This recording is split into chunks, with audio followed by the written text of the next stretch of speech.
Kadamba news ಫಸ್ಟ್ಗೆ ಸ್ವಾಗತ. ಮುಖ್ಯಾಂಶಗಳು. ಕಾಂಗ್ರೆಸ್ ಮುಖಂಡ ಗೋಪಾಲಕೃಷ್ಣ ನಾಯ್ಕ್ ಮೇಲೆ ಮಾರಣಾಂತಿಕ ಹಲ್ಲೆ ಪ್ರಕರಣ, 4 ಬಂಧಿಸಿದ್ದಾಗಿ ಎಸ್ಪಿ ಮಾಹಿತಿ. ಶಿರಸಿಯಲ್ಲಿ ಬೃಹತ್ ಮಾನಸಿಕ ಆರೋಗ್ಯ ಅರಿವು ಕಾರ್ಯಾಗಾರ, ನ್ಯಾಯಾಧೀಶ ಪರಮೇಶ್ವರ್ ಪ್ರಸನ್ನ ಭಿ. ಪ್ಲಾಸ್ಟಿಕ್ ಸೇವನೆಯಿಂದ ಕಡಲಾಮೆ ಸಾವು. ಮಡಿವಾಳ ಸಮುದಾಯದ ಏಳಿಗೆಗೆ ಶಾಸಕ ಭೀಮಣ್ಣ ನಾಯ್ಕ್ ಬದ್ಧ 50 ಲಕ್ಷ ರೂಪಾಯಿ ವೆಚ್ಚದ ಭವನಕ್ಕೆ ಭೂಮಿ ಪೂಜೆ. ಏಪ್ರಿಲ್ 2ರಂದು ಅಂಜನಾದ್ರಿಯಲ್ಲಿ ಪೌರಾಣಿಕ ಯಕ್ಷಗಾನ. 25 ಲಕ್ಷ ರೂಪಾಯಿ ವೆಚ್ಚದಲ್ಲಿ ನಾನಾ ಅಭಿವೃದ್ಧಿ ಕಾಮಗಾರಿಗಳಿಗೆ ಶಾಸಕ ಶ್ರೀನಿವಾಸ್ ಮಾನೆ ಅವರಿಂದ ಭೂಮಿ ಪೂಜೆ. ಇಂದಿನಿಂದ ಮಾರ್ಚ್ 29ರವರೆಗೆ ರಾಷ್ಟ್ರಮಟ್ಟದ ಯೂನಿಟಿ ಕಪ್ ಕ್ರಿಕೆಟ್ ಪಂದ್ಯಾವಳಿ ಆರಂಭ. ಬನವಾಸಿಯಿಂದ ಶಿರಸಿಯವರೆಗೆ ಮರು ಡಾಂಬರೀಕರಣ ಮಾಡಿಸಲು ಶಾಸಕ ಹೆಬ್ಬಾರ್ ಅವರಲ್ಲಿ ಹೋರಾಟ ಸಮಿತಿ ಆಗ್ರಹ. ಉತ್ತರ ಕನ್ನಡ ಜಿಲ್ಲೆಯ ಅಂಕೋಲಾ ಪಟ್ಟಣದಲ್ಲಿ ಗೃಹ ಸಚಿವ ಡಾ ಜಿ ಪರಮೇಶ್ವರ್ ಅವರ ಆಪ್ತ ಹಾಗೂ ಕಾಂಗ್ರೆಸ್ ಮುಖಂಡ ಗೋಪಾಲಕೃಷ್ಣ ನಾಯ್ಕ್ ಮೇಲೆ ದುಷ್ಕರ್ಮಿಗಳ ತಂಡವೊಂದು ಮಾರಣಾಂತಿಕ ಹಲ್ಲೆ ನಡೆಸಿದ ಘಟನೆ ಆತಂಕ ಸೃಷ್ಟಿಸಿದೆ. ಪ್ರಕರಣಕ್ಕೆ ಸಂಬಂಧಿಸಿದಂತೆ ಗೋವಾ ಮೂಲದ 4 ಆರೋಪಿಗಳನ್ನು ಪೊಲೀಸರು ಬಂಧಿಸಿದ್ದು, ತನಿಖೆ ಮುಂದುವರೆದಿದೆ ಎಂದು ಜಿಲ್ಲಾ ಪೊಲೀಸ್ ವರಿಷ್ಠಾಧಿಕಾರಿ ದೀಪನ್ ಎಂಎನ್ ತಿಳಿಸಿದ್ದಾರೆ. ಮಾರ್ಚ್ 25, 2026ರಂದು ಬೆಳಗ್ಗೆ ಸುಮಾರು 10:15ಕ್ಕೆ ಈ ಘಟನೆ ನಡೆದಿದೆ. ಅಂಕೋಲಾದ ಆಕ್ಸಿಸ್ ಬ್ಯಾಂಕ್ ಸಮೀಪ ಸಲೂನ್ ಒಂದಕ್ಕೆ ತೆರಳಿ ಹೊರಬರುತ್ತಿದ್ದ ವೇಳೆ 5ಕ್ಕೂ ಹೆಚ್ಚು ಅಪರಿಚಿತರು ಮಾರಕಾಸ್ತ್ರಗಳೊಂದಿಗೆ ಏಕಾಏಕಿ ದಾಳಿ ನಡೆಸಿದ್ದಾರೆ. ಈ ವೇಳೆ ಅವರನ್ನು ರಕ್ಷಿಸಲು ಮುಂದಾದ ರಾಘವೇಂದ್ರ ಅವರಿಗೂ ಗಾಯಗಳಾಗಿವೆ. ಹಲ್ಲೆಯಿಂದ ಪಾರಾಗಲು ಗೋಪಾಲಕೃಷ್ಣ ನಾಯ್ಕ್ ಸಮೀಪದ ಬ್ಯಾಂಕ್ ಒಳಗೆ ನುಗ್ಗಿ ಶಟರ್ ಹಾಕಿಕೊಂಡು ಪ್ರಾಣ ಉಳಿಸಿಕೊಂಡಿದ್ದಾರೆ. ಘಟನೆಯ ನಂತರ ಸ್ಥಳೀಯರು ಗಾಯಾಳುಗಳನ್ನು ತಕ್ಷಣ ಆಸ್ಪತ್ರೆಗೆ ದಾಖಲಿಸಿದ್ದು, ನಂತರ ಹೆಚ್ಚಿನ ಚಿಕಿತ್ಸೆಗಾಗಿ ಮಣಿಪಾಲಕ್ಕೆ ಸ್ಥಳಾಂತರಿಸಿರುವ ನಿರ್ಧಾರ ಕೈಗೊಳ್ಳಲಾಗಿದೆ. ಘಟನೆಯ ಬಳಿಕ ಪರಾರಿಯಾಗಲು ಯತ್ನಿಸಿದ್ದ 4 ಆರೋಪಿಗಳನ್ನು ಪೊಲೀಸರು ಬಂಧಿಸಿದ್ದಾರೆ. ಬಂಧಿತರನ್ನು ಜಾಕೀರ್, ನೈಜರ್, ಸದ್ದಾಂ ಮತ್ತು ಇರ್ಫಾನ್ ಎಂದು ಗುರುತಿಸಲಾಗಿದ್ದು, ಇವರೆಲ್ಲರೂ ಗೋವಾ ಮೂಲದವರಾಗಿದ್ದಾರೆ. ಆರೋಪಿಗಳು ಚಾಲಕ, ರಿಯಲ್ ಎಸ್ಟೇಟ್, ಬೌನ್ಸರ್ ಹಾಗೂ ಸೆಂಟ್ರಿಂಗ್ ಕೆಲಸಗಳಲ್ಲಿ ತೊಡಗಿಕೊಂಡಿದ್ದವರಾಗಿದ್ದಾರೆ ಎಂದು ತಿಳಿದುಬಂದಿದೆ. ಪೊಲೀಸರು ಘಟನಾ ಸ್ಥಳದಿಂದ ಗೋವಾ ನೋಂದಣಿಯ ಕಾರು ಹಾಗೂ 2 ಪಲ್ಸರ್ ಬೈಕ್ಗಳನ್ನು ಜಪ್ತಿ ಮಾಡಿದ್ದು, ಪರಾರಿಯಾಗಲು ಸ್ಥಳೀಯ ಬಾಡಿಗೆ ಕಾರನ್ನು ಬಳಸಿರುವುದು ಪ್ರಾಥಮಿಕ ತನಿಖೆಯಲ್ಲಿ ಬಹಿರಂಗವಾಗಿದೆ. ಈ ದಾಳಿ ಸುಪಾರಿ ಹತ್ಯೆಯ ಯತ್ನಕ್ಕೆ ಅಥವಾ ರಾಜಕೀಯ ದ್ವೇಷದಿಂದ ನಡೆದಿದೆಯೇ ಎಂಬುದು ಇನ್ನೂ ಸ್ಪಷ್ಟವಾಗಿಲ್ಲ. ಪ್ರಕರಣದ ನಿಖರ ಹಿನ್ನೆಲೆಯನ್ನು ಪತ್ತೆ ಹಚ್ಚಲು ಮತ್ತು ಇತರ ಆರೋಪಿಗಳನ್ನು ಬಂಧಿಸಲು 4 ವಿಶೇಷ ತಂಡಗಳನ್ನು ರಚಿಸಲಾಗಿದ್ದು, ತನಿಖೆ ತೀವ್ರಗತಿಯಲ್ಲಿ ಮುಂದುವರೆದಿದೆ ಎಂದು ಪೊಲೀಸರು ತಿಳಿಸಿದ್ದಾರೆ. ದಿನಾಂಕ 25/3/2026ರಂದು ಅಂಕೋಲಾ ಪೊಲೀಸ್ ಠಾಣೆ ವ್ಯಾಪ್ತಿಯಲ್ಲಿ ಒಂದು ಅಟೆಂಪ್ಟ್ ಟು ಮರ್ಡರ್ ಕೇಸ್ ಒಂದು ರಿಜಿಸ್ಟರ್ ಆಗುತ್ತೆ. ಇದರಲ್ಲಿ ಫಿರ್ಯಾದಿದಾರರಾದ ಶ್ರೀ ರಾಘವೇಂದ್ರ ಅವರು, ತಂದೆ ರಾಮದಾಸ್ ನಾಯ್ಕ್ ಅವರು, 43 ವರ್ಷದವರು ಒಂದು ಕಂಪ್ಲೇಂಟ್ ನೀಡಿರ್ತಾರೆ. ಅವ್ರ ಜೊತೆ ಶ್ರೀ ಗೋಪಾಲಕೃಷ್ಣ, ತಂದೆ ರಾಮಚಂದ್ರ ನಾಯಕ್ ಅವರು 46 ವರ್ಷ, ಅವ್ರಿಗೂ ಕೂಡ ಗಾಯ ಆಗಿರುತ್ತೆ. ಇದು ನಡೆದಿದ್ದ ಘಟನೆ ಏನಂದ್ರೆ, ಸುಮಾರು 10 ಕಾಲಷ್ಟೊತ್ತಿಗೆ ಗೋಪಾಲಕೃಷ್ಣ ನಾಯಕ್ ಅವರು ಅಲ್ಲಿ ಆಕ್ಸಿಸ್ ಬ್ಯಾಂಕ್ ಹತ್ರ ಒಂದು ಸಲೂನ್ಗೆ ಹೋಗಿರ್ತಾರೆ. ಸಲೂನ್ ಅಲ್ಲಿ ಮುಗಿಸ್ಕೊಂಡು ಆಚೆ ಹೊರಗಡೆ ಬರ್ಬೇಕಾದ್ರೆ ಅನ್ನೋನ್ ಪೀಪಲ್, ಅಂದ್ರೆ ಯಾರೇ ಅಪರಿಚಿತರು, ಅವರು ಒಂದು 5ಕ್ಕಿಂತ ಹೆಚ್ಚು ಜನ ಬಂದು ಇವ್ರ ಮೇಲೆ ಹಲ್ಲೆ ಮಾಡಿರ್ತಾರೆ. ಇದರಲ್ಲಿ ಅವ್ರಿಗೆ ಒಂದು ಶಾರ್ಪ್ ವೆಪನ್ ಇಂದ ಹಲ್ಲೆ ಮಾಡಿರ್ತಾರೆ, ಗಾಯ ಆಗಿರುತ್ತೆ. ಇದನ್ನ ಅವ್ರು ತಪ್ಪಿಸ್ಕೊಂಡು ಹೋಗಿರ್ತಾರೆ. ಇದಕ್ಕೆ ಅವ್ರು ಕಾಪಾಡೋದಕ್ಕೆ ಹೋಗಿ ಅವ್ರ ಜೊತೆ ಗಾಡಿ ಓಡಿಸ್ಕೊಂಡು ಬಂದಿದ್ರು ರಾಘವೇಂದ್ರದವ್ರು ಕೂಡ ಅವ್ರನ್ನ ತಡೆದಿರ್ತಾರೆ. ಇದರಲ್ಲಿ ಅವ್ರಿಗೂ ಕೂಡ ಗಾಯ ಆಗಿರುತ್ತೆ. ಸೊ ಇಮಿಡಿಯೇಟ್ಲಿ ಅಲ್ಲಿರೋರು ಸ್ಥಳೀಯರು ಕೂಡ ಅಲ್ಲಿ ಇದ್ರ ಬಗ್ಗೆ ಚೀರಾಡಿ, ಅವಾಗ ಗೋಪಾಲಕೃಷ್ಣ ನಾಯಕ್ ಅವರು ಕೂಡ ಅಲ್ಲಿ ಒಂದು ಸೇಫ್ ಇದಕ್ಕೆ ಒಂದು ಬ್ಯಾಂಕ್ ಅಲ್ಲಿ ಅವರು ಶಟರ್ ಹಾಕೊಂಡು ಅಲ್ಲಿ ಒಳ್ಳೆ ತಪ್ಪಿಸ್ಕೊಂಡಿರ್ತಾರೆ. ಅದರಿಂದ ಮಿಕ್ಕಿದವರು ಪರಾರಿಯಾಗಿರ್ತಾರೆ, ಯಾರು ಈ ಕೃತ್ಯವನ್ನು ಮಾಡಕ್ ಬಂದಿರೋರು. ಅದೇ ಸಮಯದಲ್ಲಿ ಇಮಿಡಿಯೇಟ್ ಆಗಿ ಅಲ್ಲಿ ಲೋಕಲ್ ಎಲ್ಲ ಇನ್ಫಾರ್ಮ್ ಮಾಡಿ ಮತ್ತೆ ಅವ್ರಿಗೆ ಹಾಸ್ಪಿಟಲ್ ಶಿಫ್ಟ್ ಮಾಡಿರ್ತಾರೆ. ಅವ್ರ ಹಾಸ್ಪಿಟಲ್ಗೆ ಟ್ರೀಟ್ಮೆಂಟ್ ಆಗಿ ಅವ್ರು ಔಟ್ ಆಫ್ ಡೇಂಜರ್ ಇರ್ತಾರೆ. ಅವ್ರನ್ನ ಇನ್ನ ಹೆಚ್ಚಿಗೆ ಚಿಕಿತ್ಸೆಗೆ ಮಣಿಪಾಲಕ್ಕೆ ಕೂಡ ಶಿಫ್ಟ್ ಮಾಡೋದಾಗಿರುತ್ತೆ. ಆಮೇಲೆ ಇವರು ಆ ಸ್ಥಳದಲ್ಲಿ ನಾವು ಪೊಲೀಸ್ ಎಲ್ಲರೂ ಹೋಗಿ ಆಮೇಲೆ ಸ್ಥಳನ ಎಲ್ಲ ಪರಿಶೀಲಿಸಿ ಮತ್ತೆ ಇದಕ್ಕೆ ಇನ್ಸ್ಪೆಕ್ಟರ್ ಲೆವೆಲ್ ಆಫೀಸರ್ನೇ ನಾವು ಅಪಾಯಿಂಟ್ ಮಾಡಿದೀವಿ ಇದನ್ನ ತನಿಖೆ ಕೈಗೊಳ್ಳೋದಕ್ಕೆ. ಇದ್ರ ಜೊತೆಗೆ ಪರಾರಿಯಾಗಿದ್ದ ಆರೋಪಿಗಳನ್ನ ಹಿಡಿಯೋದಕ್ಕೂ ಕೂಡ ಒಂದು 4 ತಂಡ ಮಾಡಿರ್ತೀವಿ. ಇದ್ರ ಜೊತೆಗೆ ನಮ್ಗೆ ಅಲ್ಲಿ ಸ್ಥಳದಲ್ಲಿ ಒಂದು ಗೋವಾ ರಿಜಿಸ್ಟರ್ಡ್ ಒಂದು ವೆಹಿಕಲ್ ಪ್ಲಸ್ 2 ಪಲ್ಸರ್ ಬೈಕ್ ಕೂಡ ನಾವು ವಶಕ್ಕೆ ತಗೊಂಡಿರ್ತೀವಿ. ಅದನ್ನ ಪಂಚನಾಮೆ ಮಾಡಿ ಇದು ಮಾಡಿರ್ತೀವಿ, ಸೀಸ್ ಮಾಡಿರ್ತೀವಿ. ಇದ್ರ ಜೊತೆಗೆ 4 ಜನ ಪರಾರಿ ಆಗ್ತಾ ಇದ್ರು. ಅವರು ಈ ಘಟನೆಗೆ ಸಂಬಂಧಪಟ್ಟವರು. ಅವ್ರನ್ನ ನಾವು ಸೆಕ್ಯೂರ್ ಮಾಡಿ ಅವ್ರನ್ನ ಅರೆಸ್ಟ್ ಮಾಡಿದೀವಿ. ಅವ್ರ ನ್ಯಾಯಾಲಯದಲ್ಲಿ ಪ್ರೊಡ್ಯೂಸ್ ಮಾಡಿ ನಾವು ಇನ್ನ ಹೆಚ್ಚಿಗೆ ತನಿಖೆಗೋಸ್ಕರ ನಾವು ಪೊಲೀಸ್ ಕಸ್ಟಡಿ ತಗೋಬೇಕು. ಇವರು 4 ಜನ ಇವರು ಮೂಲ ಗೋವಾದವರಾಗಿರ್ತಾರೆ. ಆರೋಪಿಗಳ ಕ್ರಿಮಿನಲ್ ಏನಾದ್ರು ಇದೆಯಾ ಸರ್? ಈಗ ಸದ್ಯಕ್ಕೆ ಯಾವ್ದು ನಮ್ಗೆ ಕಂಡು ಬಂದಿಲ್ಲ. ಇವರು ಆರೋಪಿಗಳು ಯಾರು ಅಂದ್ರೆ ಕರ್ನಾಟಕ ಮತ್ತೆ ಗೋವಾದವರಿದೆ ಅಂತಾನೆ ನಮಗೆ ತನಿಖೆದಲ್ಲಿ ಪ್ರಾಥಮಿಕವಾಗಿ. ಇನ್ನ ಮುಂದೆ ನಾವು ತನಿಖೆ ಮಾಡ್ಬೇಕಾಗುತ್ತೆ, ಇದ್ರಲ್ಲಿ ಯಾರು ಇನ್ವಾಲ್ವ್ ಇದ್ದಾರೆ ಏನು ಅನ್ನೋದು, ಮತ್ತೆ ಏನ್ ಉದ್ದೇಶ ಅನ್ನೋದು ನಮ್ಗೆ ಮೇನ್ ಯಾರಿದ್ದಾರೆ ಅವರು ಸಿಕ್ಕಿದ ತಕ್ಷಣ ಈಗ ಹೆಚ್ಚಿಗೆ. ಗುಂಪಲ್ಲಿ ಎಷ್ಟು ಜನ ಇದ್ರು? ಇವಾಗ ಅಲ್ಲಿ ನಡೆದಿದ್ದ ಘಟನೆ ಟೈಮಲ್ಲಿ 2 ಅಟ್ಯಾಕ್ ಮಾಡಿದ್ದಾರೆ. ಸುತ್ತಲ ಇವರು 4 ಜನ ಕೂಡ ಅಲ್ಲೇ ಇದ್ದಿದ್ದಾರೆ ಸ್ಥಳದಲ್ಲೇ, ಇದಕ್ಕೋಸ್ಕರ ಬಂದಿರೋರೆ. ಸೊ ಇವಾಗ ಸದ್ಯಕ್ಕೆ ನಮ್ಗೆ 6 ಜನ ಇದ್ದಿದ್ದಾರೆ ಅಂತ ನಮ್ಗೆ ಇದೆ. ಇದಕ್ಕಿಂತ ಹೆಚ್ಚು ಜನ ಕೂಡ ಇದ್ದಾರೆ ಅದು ಗಾಡಿ. ಅದನ್ನು ನಾವಿನ್ನ ಇನ್ನು ಮುಂದಿನ ತನಿಖೆಯಲ್ಲಿ ನಮ್ಗೆ ತಿಳ್ಕೊಂತೀವಿ ಎಕ್ಸಾಕ್ಟ್ ಆಗಿ ಎಷ್ಟು. ನಾವು ಹಲ್ಲೆ ಮಾಡೋದಿತ್ತು ಅಥವಾ ಹತ್ಯೆಗೆ ಮಾಡಿದ್ರು? ಅದು ನಾವು ಎಕ್ಸಾಕ್ಟ್ ಮೋಟಿವ್ ನಾವು ತಿಳ್ಕೊಬೇಕಾಗುತ್ತೆ ತನಿಖೆಯಿಂದ. ಬಟ್ ಅವ್ರಿಗೆ ಗಾಯ ಅಂತೂ ಆಗಿದೆ, ಅವ್ರಿಗೆ ಹೊಡಿಬೇಕಂತಾನೆ ಉದ್ದೇಶ. ಅದರಿಂದಲೇ ನಾವು ಅಟೆಂಪ್ಟ್ ಮರ್ಡರ್ ಅಂತ ಆಸ್ ಪರ್ ದಿ ಕಂಪ್ಲೇಂಟ್ ಕೊಟ್ಟಿದ್ದಲ್ಲೇ ಅವ್ರು ಹೇಳಿದ್ರು. ಸರ್ ಅವ್ರನ್ನ ಬಹಳ ದಿನದಿಂದ ಬಂದಿದ್ದು ಸ್ಕೆಚ್ ಹಾಕಿದ್ರೆ ಯಾವ ರೀತಿ ಸರ್? ಈಗ ಸದ್ಯಕ್ಕೆ ನಾವು ನೋಡ್ಬೇಕಾಗುತ್ತೆ. ಇವಾಗ ಇವ್ರು ಬಂದು ಹೋಗಿರೋದು ನಮ್ಗೆ ಕಾಣಿದೆ, ಅಂದ್ರೆ ರೆಗ್ಯುಲರ್ ಆಗಿ ಹೋಗಿರೋದು. ಸೊ ಇನ್ನು ನಾವು ಹೆಚ್ಚಿಗೆ ತನಿಖೆಯಲ್ಲಿ ನಮ್ದು ಯಾರ್ ಎಕ್ಸಾಕ್ಟ್ ಡೀಟೇಲ್ಸ್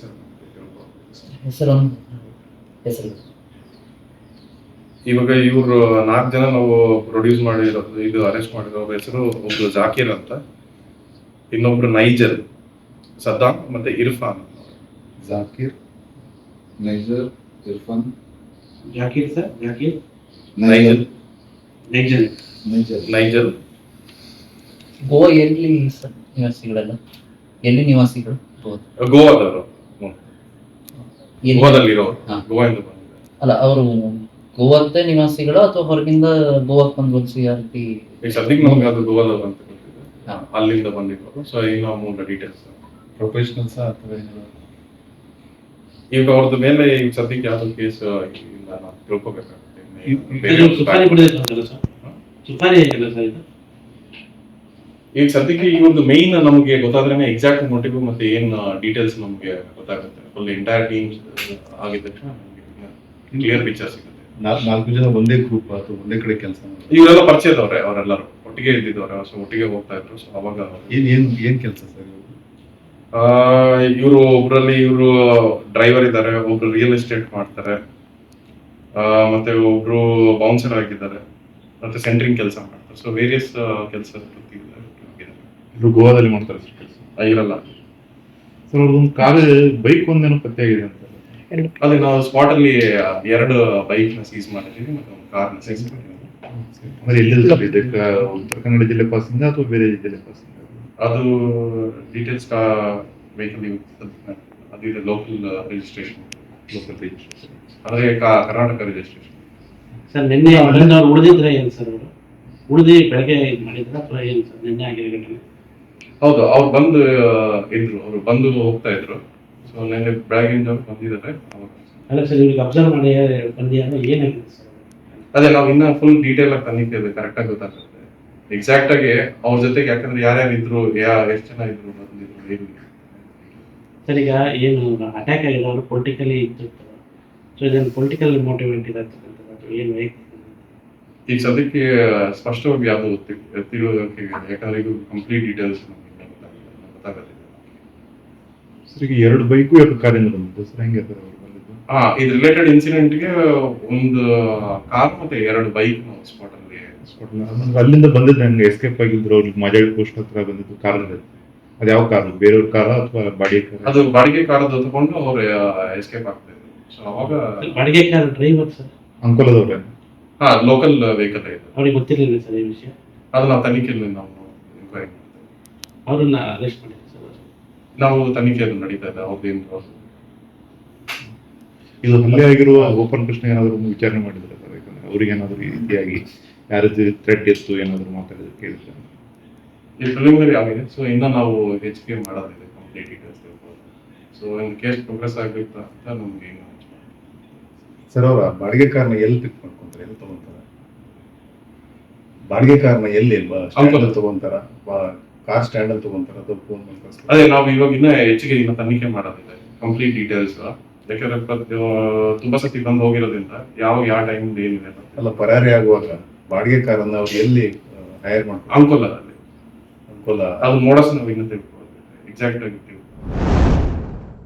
ಕರ್ನಾಟಕ ರಾಜ್ಯ ಕಾನೂನು ಸೇವೆಗಳ ಪ್ರಾಧಿಕಾರದ ವತಿಯಿಂದ ಏಪ್ರಿಲ್ 11ರಂದು ನಗರದ ಎಂಇಎಸ್ ಕಾಮರ್ಸ್ ಕಾಲೇಜಿನಲ್ಲಿ ಬೃಹತ್ ಮಾನಸಿಕ ಆರೋಗ್ಯ ಅರಿವು ಕಾರ್ಯಾಗಾರ ಆಯೋಜಿಸಲು ಅಗತ್ಯವಿರುವ ಎಲ್ಲ ಅಗತ್ಯ ಸಿದ್ಧತೆಗಳನ್ನು ಕೈಗೊಳ್ಳುವಂತೆ ಜಿಲ್ಲಾ ಮತ್ತು ಸತ್ರ ನ್ಯಾಯಾಧೀಶರಾದ ನ್ಯಾಯಮೂರ್ತಿ ಪರಮೇಶ್ವರ್ ಪ್ರಸನ್ನ ಭಿ ಸೂಚನೆ ನೀಡಿದರು. ಅವರು ಬುಧವಾರ ಜಿಲ್ಲಾ ನ್ಯಾಯಾಲಯದ ವಿಡಿಯೋ ಕಾನ್ಫರೆನ್ಸ್ ಕೂಟದಲ್ಲಿ ನಡೆದ ಸಭೆಯ ಅಧ್ಯಕ್ಷತೆ ವಹಿಸಿ ಮಾತನಾಡಿದರು. ಬೃಹತ್ ಮಾನಸಿಕ ಆರೋಗ್ಯ ಅರಿವು ಕಾರ್ಯಾಗಾರದಲ್ಲಿ ಜಿಲ್ಲೆಯ ಕಂದಾಯ ಇಲಾಖೆ, ಪೊಲೀಸ್ ಇಲಾಖೆ, ಪಂಚಾಯತ್ ರಾಜ್ ಇಲಾಖೆ, ವಕೀಲರುಗಳು, ಆರೋಗ್ಯ ಇಲಾಖೆ ಸೇರಿದಂತೆ ವಿವಿಧ ಇಲಾಖೆಗಳ ಅಧಿಕಾರಿಗಳು ಮತ್ತು ಸಿಬ್ಬಂದಿಗಳು ಭಾಗವಹಿಸಿರುವ ಕುರಿತಂತೆ ಕ್ರಮ ಕೈಗೊಳ್ಳುವಂತೆ ಸಂಬಂಧಪಟ್ಟ ಇಲಾಖೆಯ ಅಧಿಕಾರಿಗಳಿಗೆ ಸೂಚಿಸಿದ ಅವರು, ಕಾರ್ಯಾಗಾರದಲ್ಲಿ ಹೈಕೋರ್ಟ್ ನ್ಯಾಯಾಧೀಶರುಗಳು ಮತ್ತು ಜಿಲ್ಲೆಯ ಆಡಳಿತಾತ್ಮಕ ನ್ಯಾಯಾಧೀಶರು ಭಾಗವಹಿಸಲಿದ್ದಾರೆ ಎಂದರು. ಸಭೆಯಲ್ಲಿ ಹಿರಿಯ ಸಿವಿಲ್ ನ್ಯಾಯಾಧೀಶರು ಹಾಗೂ ಜಿಲ್ಲಾ ಕಾನೂನು ಸೇವಾ ಪ್ರಾಧಿಕಾರದ ಸದಸ್ಯ ಕಾರ್ಯದರ್ಶಿ ದಿವ್ಯಶ್ರೀ ಸಿಎಂ, ವಿಡಿಯೋ ಕಾನ್ಫರೆನ್ಸ್ ಮೂಲಕ ಜಿಲ್ಲಾಧಿಕಾರಿ ಕೆ. ಲಕ್ಷ್ಮೀಪ್ರಿಯಾ, ಸರ್ಕಾರಿ ಅಭಿಯೋಜಕಿ ತನುಜಾ ವಿ. ಹೊಸಪಟ್ನ, ಜಿಲ್ಲಾ ಪಂಚಾಯತ್ ಉಪ ಕಾರ್ಯದರ್ಶಿ ಪ್ರಕಾಶ್ ಹಾಲಮ್ಮನವರ್, ಕಿಮ್ಸ್ನ ಮನೋರೋಗ ವಿಭಾಗದ ಡಾ. ವಿಜಯ್, ಜಿಲ್ಲಾ ವಿಕಲಚೇತನ ಹಾಗೂ ಹಿರಿಯ ನಾಗರಿಕ ಸಬಲೀಕರಣಾಧಿಕಾರಿ ರಾಘವೇಂದ್ರ ಭಟ್, ವಕೀಲರ ಸಂಘದ ಅಧ್ಯಕ್ಷ ಸಂತೋಷ್ ಭಾಗವತ್ ಹಾಗೂ ವಿವಿಧ ಇಲಾಖೆ ಅಧಿಕಾರಿಗಳು ಉಪಸ್ಥಿತರಿದ್ದರು. ರವೀಂದ್ರನಾಥ್ ಟ್ಯಾಗೋರ್ ಕಡಲ ತೀರದಲ್ಲಿ ಮೃತ ಸ್ಥಿತಿಯಲ್ಲಿ ಹ್ಯಾಕ್ಸ್ಬಿಲ್ ಸೀ ಟ್ರೂಟ್ಲೆ ಮಂಗಳವಾರ ಕಂಡುಬಂದಿದ್ದು, ಅದನ್ನು coastal marine ecosystem cell Karwar ವಲಯದ ವಲಯ ಅರಣ್ಯಾಧಿಕಾರಿಗಳು ಹಾಗೂ ಸಿಬ್ಬಂದಿಗಳು ಸ್ಥಳಕ್ಕೆ ಭೇಟಿ ನೀಡಿ ಪರಿಶೀಲನೆ ನಡೆಸಿದರು. ನಂತರ ಮೇಲಾಧಿಕಾರಿಗಳ ನಿರ್ದೇಶನದಂತೆ ಸದರಿ ಹ್ಯಾಕ್ಸ್ಬಿಲ್ ಸೀ ಟ್ರೂಟ್ಲೆಯನ್ನು ವೈದ್ಯಾಧಿಕಾರಿಗಳಿಂದ ಮರಣೋತ್ತರ ಪರೀಕ್ಷೆ ಮಾಡಲಾಗಿದ್ದು, ಆಮೆಯ ಕರುಳುಗಳಲ್ಲಿ ಪ್ಲಾಸ್ಟಿಕ್ ಕಂಡುಬಂದಿದ್ದು, ಪ್ಲಾಸ್ಟಿಕ್ ಸೇವನೆಯಿಂದ ಸಾವು ಪಟ್ಟಿದೆ ಎಂದು ನಿರ್ಧರಿಸಲಾಗಿದೆ. ಸಿದ್ದಾಪುರ ತಾಲೂಕಿನ ಮಡಿವಾಳ ಸಮಾಜದ ದಶಕಗಳ ಕನಸನ್ನು ನನಸು ಮಾಡುವ ನಿಟ್ಟಿನಲ್ಲಿ ಮಾನ್ಯ ಶಾಸಕರಾದ ಶ್ರೀ ಭೀಮಣ್ಣ ಟಿ. ನಾಯ್ಕ ಅವರು ಸಿದ್ದಾಪುರ ಪಟ್ಟಣದಲ್ಲಿ ಮೊದಲ ಹಂತದ 50 ಲಕ್ಷ ರೂಪಾಯಿ ವೆಚ್ಚದ ಮಡಿವಾಳ ಸಮುದಾಯ ಭವನದ ನಿರ್ಮಾಣಕ್ಕೆ ಶಂಕುಸ್ಥಾಪನೆ ನೆರವೇರಿಸಿದರು.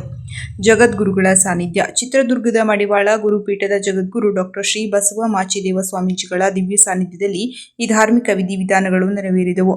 ಶ್ರೀಗಳು ಸಮಾಜಕ್ಕೆ ಆಶೀರ್ವಚನ ನೀಡಿ ಸಂಘಟಿತ ಹೋರಾಟ ಮತ್ತು ಶಿಕ್ಷಣದ ಮೂಲಕ ಸಮುದಾಯ ಅಭಿವೃದ್ಧಿ ಹೊಂದಬೇಕೆಂದು ಕರೆ ನೀಡಿದರು. ಭೂಮಿ ಪೂಜೆ ನೆರವೇರಿಸಿ ಮಾತನಾಡಿದ ಶಾಸಕ ಭೀಮಣ್ಣ ನಾಯ್ಕ ಅವರು, ಮಡಿವಾಳ ಸಮುದಾಯವು ಸಮಾಜದ ಅತ್ಯಂತ ಪರಿಶ್ರಮ ವರ್ಗವಾಗಿದೆ. ಈ ಭವನ ಕೇವಲ ಕಟ್ಟಡವಾಗಿರದೆ ಸಮುದಾಯದ ಸಂಸ್ಕೃತಿ, ಒಗ್ಗಟ್ಟು ಮತ್ತು ಶೈಕ್ಷಣಿಕ ಚಟುವಟಿಕೆಗಳ ಕೇಂದ್ರವಾಗಿರಬೇಕು. ಈ ಭವನದ ನಿರ್ಮಾಣಕ್ಕೆ ಬೇಕಾದ ಹೆಚ್ಚುವರಿ ಅನುದಾನವನ್ನು ಮುಂದಿನ ದಿನಗಳಲ್ಲಿ ಒದಗಿಸಲು ನಾನು ಪ್ರಾಮಾಣಿಕ ಪ್ರಯತ್ನ ಮಾಡುತ್ತೇನೆ ಎಂದು ಭರವಸೆ ನೀಡಿದರು. ಶಿರಸಿನಗರದ ಮರಾಠಿಕೊಪ್ಪದಲ್ಲಿರುವ ಅಂಜನಾದ್ರಿಯ ಆಂಜನೇಯ ದೇವಸ್ಥಾನದ ಆವರಣದಲ್ಲಿ ಪೌರಾಣಿಕ ಯಕ್ಷಗಾನ ಪ್ರಸಂಗ ಮಾರುತಿ ಪ್ರತಾಪ ಏಪ್ರಿಲ್ 2ರಂದು ಸಂಜೆ 6 ಗಂಟೆಯಿಂದ ನಡೆಯಲಿದೆ. ಹನುಮ ಜಯಂತಿಯ ಪ್ರಯುಕ್ತವಾಗಿ ಇದೇ ಪ್ರಥಮ ಬಾರಿಗೆ ಆಡಳಿತ ಮಂಡಳಿ ಯಕ್ಷಗಾನವನ್ನು ಸಂಘಟಿಸಿದ್ದು, ಹಿಮ್ಮೇಳದ ಭಾಗವತರಾಗಿ ಸರ್ವೇಶ್ವರ ಮರೂರು ಹಾಗೂ ಗಜಾನನ ಭಟ್ ತುಳಗೇರಿ ಪಾಲ್ಗೊಳ್ಳಲಿದ್ದು, ಮದ್ದಲೆಯಲ್ಲಿ ನರಸಿಂಹ ಭಟ್ ಹಂಡ್ರೆಮನೆ, ಚಂಡೆಯಲ್ಲಿ ಗಣೇಶ್ ಕಾಂವ್ಕರ್, ಕನಕನಹಳ್ಳಿ ಸಹಕರಿಸಲಿದ್ದಾರೆ.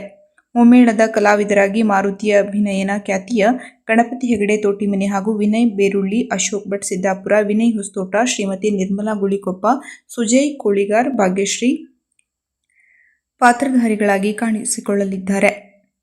ಉಚಿತ ಪ್ರವೇಶವಿರುವ ಈ ಕಾರ್ಯಕ್ರಮಕ್ಕೆ ಕಲಾಭಿಮಾನಿಗಳು ಹೆಚ್ಚಿನ ಸಂಖ್ಯೆಯಲ್ಲಿ ಪಾಲ್ಗೊಳ್ಳಬೇಕೆಂದು ದೇವಸ್ಥಾನ ಆಡಳಿತ ಮಂಡಳಿ ಶ್ರೀನಿವಾಸ್ ಹೆಬ್ಬಾರ್ ವಿನಂತಿಸಿದ್ದಾರೆ.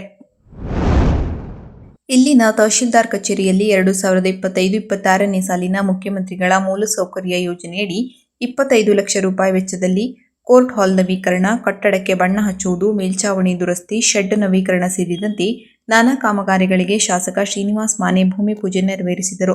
ತಾಲೂಕಿನಲ್ಲಿ ಕಂದಾಯ ಇಲಾಖೆಯ ಸೇವೆಯಲ್ಲಿ ಸಾಕಷ್ಟು ಸುಧಾರಣೆ ತರಲಾಗಿದೆ. ಹಕ್ಕುಪತ್ರ ವಿತರಣೆಯಲ್ಲಿ ರಾಜ್ಯದಲ್ಲಿಯೇ ಹಾನಗಲ್ ಮೊದಲ ಸ್ಥಾನದಲ್ಲಿದೆ. 41 ಲಕ್ಷ ಪುಟ ಕಂದಾಯ ದಾಖಲೆಗಳ ಡಿಜಿಟಲೀಕರಣ ಈಗಾಗಲೇ ಪೂರ್ಣಗೊಂಡಿದ್ದು, ದಾಖಲೆಗಳ ಬೆರಳ ತುದಿಯಲ್ಲಿ ಲಭಿಸುತ್ತಿವೆ. ನಿತ್ಯವೂ ಸಹ ತಾಲೂಕಿನ ನಾನಾ ಗ್ರಾಮಗಳಿಂದ ನೂರಾರು ಸಾರ್ವಜನಿಕರು ಕಚೇರಿಗೆ ಆಗಮಿಸುತ್ತಾರೆ. ಹಾಗಾಗಿ ತಹಶೀಲ್ದಾರ್ ಕಚೇರಿಯಲ್ಲಿ ಸಾರ್ವಜನಿಕರಿಗೆ ಇನ್ನೂ ಉತ್ತಮ ಸೇವೆ ಒದಗಿಸುವ ಉದ್ದೇಶದಿಂದ ಕಚೇರಿಯ ಕಟ್ಟಡ ದುರಸ್ತಿಗೊಳಿಸಲಾಗುತ್ತಿದೆ ಎಂದು ಈ ಸಂದರ್ಭದಲ್ಲಿ ಶಾಸಕ ಮಾನೆ ತಿಳಿಸಿದರು. ಈ ಸಂದರ್ಭದಲ್ಲಿ ತಹಶೀಲ್ದಾರ್ ರೇಣುಕಾ ಎಸ್, ಪುರಸಭೆ ಮಾಜಿ ಅಧ್ಯಕ್ಷರಾದ ರಾಧಿಕಾ ದೇಶಪಾಂಡೆ, ಮಮತಾ ಆರೇಗೊಪ್ಪ, ಮುಖ್ಯಾಧಿಕಾರಿ ವೈಕೆ ಜಗದೀಶ್, ಕೆಪಿಸಿಸಿ ಸದಸ್ಯ ಟಾಕನಗೌಡ ಪಾಟೀಲ್, ಮುಖಂಡರಾದ ಈರಣ್ಣ ಬೈಲವಾಳ, ಸುರೇಶ್ ಮುಸುರಿ, ಲೋಕೋಪಯೋಗಿ ಇಲಾಖೆಯ ಎಇಇಎಸ್ ದೇವರಾಜು ಸೇರಿದಂತೆ ಕಂದಾಯ ಇಲಾಖೆ ಅಧಿಕಾರಿಗಳು ಮತ್ತು ಸಿಬ್ಬಂದಿಗಳು ಹಾಜರಿದ್ದರು. ಶ್ರೀ ಮಾರಿಕಾಂಬಾ ಜಿಲ್ಲಾ ಕ್ರೀಡಾಂಗಣದಲ್ಲಿ ಇಂದಿನಿಂದ ಮಾರ್ಚ್ 29ರವರೆಗೆ 3 ದಿನಗಳ ಕಾಲ ಎಂಜಿ ಬಾಯ್ಸ್ ಮತ್ತು ಎಂಜಿ ರಾಯಲ್ಸ್ ಅವರ ನೇತೃತ್ವದಲ್ಲಿ ರಾಷ್ಟ್ರಮಟ್ಟದ ಯೂನಿಟಿ ಕಪ್ ಕ್ರಿಕೆಟ್ ಪಂದ್ಯಾವಳಿಯನ್ನು ಆಯೋಜನೆ ಮಾಡಲಾಗಿದೆ. ಈ ಕಾರ್ಯಕ್ರಮದ ಉದ್ಘಾಟನೆಯನ್ನು ಶಿರಸಿ ಸಿದ್ದಾಪುರ ಕ್ಷೇತ್ರದ ಶಾಸಕ ಭೀಮಣ್ಣ ನಾಯ್ಕ ಅವರು ನೆರವೇರಿಸಲಿದ್ದಾರೆ. ಗೌರವ ಉಪಸ್ಥಿತರಾಗಿ ಸಂಸದ ವಿಶ್ವೇಶ್ವರ ಹೆಗಡೆ ಕಾಗೇರಿ ಅವರು ಸೇರಿದಂತೆ ಎಸಿ ಚಂದ್ರಶೇಖರ್, ಆರ್ಜಿ, ಡಿವೈಎಸ್ಪಿ ಶ್ರೀಮತಿ ಗೀತಾ ಪಾಟೀಲ್, ತಹಶೀಲ್ದಾರ್ ಪಟ್ಟರಾಜಗೌಡ, ನಗರಸಭೆ ಪೌರಾಯುಕ್ತ ಪ್ರಕಾಶ್ ಚನ್ನಪ್ಪನವರ್, ಸಿದ್ದಾಪುರ ಬ್ಲಾಕ್ ಕಾಂಗ್ರೆಸ್ ಅಧ್ಯಕ್ಷ ವಸಂತ ನಾಯ್ಕ, ರಾಜು ಪೇಜೋಲಿ, ಮುನಾಫ್ ಲವಂಡಕನಹಳ್ಳಿ, ಶ್ರೀಮತಿ ಶಮೀಮಾ ಬಾನು, ಅಬ್ದುಲ್ ಕುಡ್ಜೂಸ್, ಹಿಪ್ಸೋರ್ ರೆಹಮಾನ್ ಮಾವಿನಹಳ್ಳಿ, ಮುನೀರ್ ಅಹಮದ್, ಮೆಹತಾಬುಲ್ಲಾ, ಅಬ್ಬಾಸ್ ಟೋನ್ಸೆ ಉಪಸ್ಥಿತರಿರುತ್ತಾರೆ ಎಂದು ಆಯೋಜಕರಾದ ಎಂಜಿ ಬಾಯ್ಸ್ ಮತ್ತು ಎಂಜಿ ರಾಯಲ್ಸ್ ಸಂಘಟಕರು ಪ್ರಕಟಣೆ ಮೂಲಕ ತಿಳಿಸಿದ್ದಾರೆ.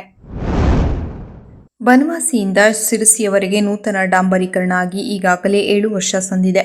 ಶಾಸಕ ಶಿವರಾಮ್ ಹೆಬ್ಬಾರ್ ಅವರ ಸತತ ಪ್ರಯತ್ನದ ಫಲ ಇದಾಗಿದ್ದು, ಅಲ್ಲಿಂದ ಇಲ್ಲಿಯವರೆಗೂ ತುಂಬಾ ಚೆನ್ನಾಗಿ ಬಂದಿದೆ. ಇದು ರಸ್ತೆಯ ಗುಣಮಟ್ಟ ಎಷ್ಟು ಚೆನ್ನಾಗಿತ್ತು ಎಂಬುದನ್ನು ಅದರ ಕ್ಲಾರಿಟಿ, ಕಾಳಜಿಯ ಕೆಲಸ ಎತ್ತಿ ಹೇಳುತ್ತದೆ. ರಸ್ತೆಯಲ್ಲಿ ಸಣ್ಣ ಪುಟ್ಟ ಹೊಂಡಗಳು ಬಿದ್ದು ಸರಿಯಾಗಿ ಮೈಂಟೈನ್ ಮಾಡಿದ್ದಾರೆ. ಬಿಟ್ಟರೆ ಬಹಳ ಚೆನ್ನಾಗಿ ಬಂದಿದೆ. ಇದರಿಂದ ಶಾಸಕ ಶಿವರಾಮ್ ಹೆಬ್ಬಾರ್ ಅವರ ಘನತೆ ಹಾಗೂ ಕೆಲಸ ಮಾಡಿದ ಗುತ್ತಿಗೆದಾರರಿಗೂ ಶ್ರೇಯಸ್ಸು. ಆದರೆ 7-8 ವರ್ಷ ಕಳೆದ ರಸ್ತೆಯಲ್ಲಿ ಮರು ಡಾಂಬರೀಕರಣ ಮಾಡಿದರೆ ಒಳ್ಳೆಯದು. ಶಾಸಕ ಶಿವರಾಮ್ ಹೆಬ್ಬಾರ್ ಆ ದಿಶೆಯಲ್ಲಿ ಪ್ರಯತ್ನ ಮಾಡಬೇಕು ಎಂದು ಬನವಾಸಿ ನೂತನ ತಾಲೂಕು ಹೋರಾಟ ಸಮಿತಿಯ ಆಗ್ರಹ ವ್ಯಕ್ತಪಡಿಸಿದೆ. ಹೋರಾಟ ಸಮಿತಿ ಅಧ್ಯಕ್ಷ ಉದಯಕುಮಾರ್ ಕಾನಳ್ಳಿ, ಗೌರವಾಧ್ಯಕ್ಷ ಸಿಎಫ್ ನಾಯ್ಕ್ ಮಾಳಂಜಿ ಹಾಗೂ ಕಾರ್ಯದರ್ಶಿ ವಿಶ್ವನಾಥ್ ಒಡೆಯರ್ ಜಂಟಿ ಹೇಳಿಕೆಯಲ್ಲಿ ಆಗ್ರಹಿಸಿದ್ದಾರೆ. ಹೆಬ್ಬಾರ್ ರಸ್ತೆಯೆಂದೇ ಛಾಪ್ ಮೂಡಿಸುವ ಬನವಾಸಿ ರಸ್ತೆ ಮರು ಡಾಂಬರ್ ಮಾಡಿ ಇನ್ನೂ 10 ವರ್ಷ ಶಾಶ್ವತ ಆಗುವಂತೆ ಶಾಸಕರು ಮಾಡಲಿ ಎಂದು ಹೇಳಿದ್ದಾರೆ. ಬನವಾಸಿಯಿಂದ ಸಿರ್ಸಿಗೆ 21 ಕಿಲೋಮೀಟರ್ ಅಂತರ, ಅದರಲ್ಲಿ ಗಡಿಹಳ್ಳಿ ಹತ್ತಿರದ ಕಬ್ಬೆ ಕ್ರಾಸ್ವರೆಗೆ 16 ಕಿಲೋಮೀಟರ್ ಮಾತ್ರ ಬನವಾಸಿ ಕ್ಷೇತ್ರಕ್ಕೆ ಶಾಸಕರ ವ್ಯಾಪ್ತಿ. ಇನ್ನುಳಿದ 5 ಕಿಲೋಮೀಟರ್ ಶಿರ್ಸಿ ಶಾಸಕರ ವ್ಯಾಪ್ತಿಗೆ ಬರುತ್ತದೆ. ಅದನ್ನು ಸರಿದೂಗಿಸಿ ಹೆಬ್ಬಾರ್ ಅವರು ಕಾರ್ಯ ಮಾಡಲಿ ಎಂದಿದ್ದಾರೆ. ಕೊನೆಯಲ್ಲಿ ಮತ್ತೊಮ್ಮೆ ಮುಖ್ಯಾಂಶಗಳು. ಕಾಂಗ್ರೆಸ್ ಮುಖಂಡ ಗೋಪಾಲಕೃಷ್ಣ ನಾಯ್ಕ್ ಮೇಲೆ ಮಾರಣಾಂತಿಕ ಹಲ್ಲೆ ಪ್ರಕರಣ, 4ರನ್ನ ಬಂಧಿಸಿದ್ದಾಗಿ ಎಸ್ಪಿ ಮಾಹಿತಿ. ಶಿರಸಿಯಲ್ಲಿ ಬೃಹತ್ ಮಾನಸಿಕ ಆರೋಗ್ಯ ಅರಿವು ಕಾರ್ಯಾಗಾರ, ನ್ಯಾಯಾಧೀಶ ಪರಮೇಶ್ವರ್ ಪ್ರಸನ್ನ ಭಿ. ಪ್ಲಾಸ್ಟಿಕ್ ಸೇವನೆಯಿಂದ ಕಡಲಾಮೆ ಸಾವು. ಮಡಿವಾಳ ಸಮುದಾಯದ ಏಳಿಗೆಗೆ ಶಾಸಕ ಭೀಮಣ್ಣ ನಾಯ್ಕ್ ಬದ್ಧ 50 ಲಕ್ಷ ರೂಪಾಯಿ ವೆಚ್ಚದ ಭವನಕ್ಕೆ ಭೂಮಿ ಪೂಜೆ. ಏಪ್ರಿಲ್ 2ರಂದು ಅಂಜನಾದ್ರಿಯಲ್ಲಿ ಪೌರಾಣಿಕ ಯಕ್ಷಗಾನ. 25 ಲಕ್ಷ ರೂಪಾಯಿ ವೆಚ್ಚದಲ್ಲಿ ನಾನಾ ಅಭಿವೃದ್ಧಿ ಕಾಮಗಾರಿಗಳಿಗೆ ಶಾಸಕ ಶ್ರೀನಿವಾಸ್ ಮಾನೆ ಅವರಿಂದ ಭೂಮಿ ಪೂಜೆ. ಇಂದಿನಿಂದ ಮಾರ್ಚ್ 29ರವರೆಗೆ ರಾಷ್ಟ್ರಮಟ್ಟದ ಯೂನಿಟಿ ಕಪ್ ಕ್ರಿಕೆಟ್ ಪಂದ್ಯಾವಳಿ ಆರಂಭ. ಬನವಾಸಿಯಿಂದ ಶಿರಸಿಯವರೆಗೆ ಮರು ಡಾಂಬರೀಕರಣ ಮಾಡಿಸಲು ಶಾಸಕ ಹೆಬ್ಬಾರ್ ಅವರಲ್ಲಿ ಹೋರಾಟ ಸಮಿತಿ ಆಗ್ರಹ.